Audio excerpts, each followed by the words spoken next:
ఏం చేస్తున్నారు బుజ్జమ్మ గారు? రొయ్యలు తెచ్చారు, రొయ్యలు కూర చేస్తున్నాను. మీకు ఎలా చేయాలో చూపిస్తాను. ఫస్ట్ ఏమో మనం మసాలా ముద్ద రెడీ చేసుకోవాలి. ఇది ఒక ఉల్లిపాయ, ఒక టమాటా, అల్లం తెల్లుల్లి పేస్టు, ఒక స్పూన్ గరం మసాలా గుండా వేసుకొని తయారు చేసుకుని పేస్ట్. రొయ్యలు శుభ్రంగా కడిగి పెట్టుకోవాలి. ఉల్లిపాయ పచ్చిమిరపకాయ కోసుకోవాలి. తర్వాత పొయ్యి మీద కన్నం పెట్టి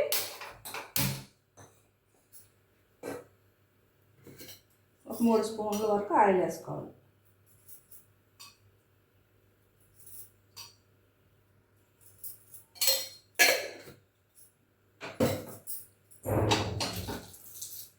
ఆయిల్ వేడెక్కిన తర్వాత ఉల్లి పచ్చిమిర్చి అందులో వేసుకొని వేగనివ్వాలి.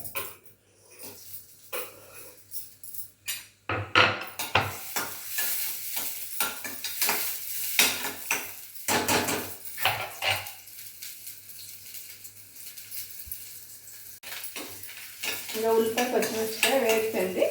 మనం ముందుగా తయారు చేసుకున్న పేస్ట్ వేసుకోవాలి.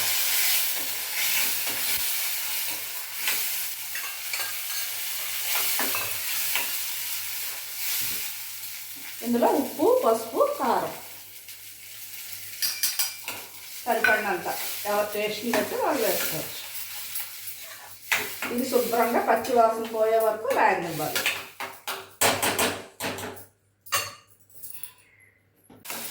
ఇంకా మసాలా వేగిపోయింది. అప్పుడు ఈ రొయ్యలు ఇందులో వేసుకొని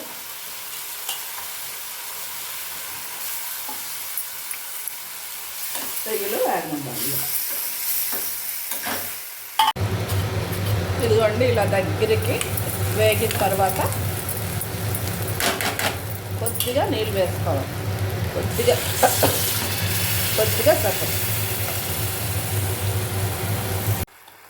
ఇదిగోండి, ఇంకా రొయ్యల కూర అయితే రెడీ అయిపోయిందండి. ఇంకా స్టవ్ ఆఫ్ చేసేసుకోండి. అయిపోయింది.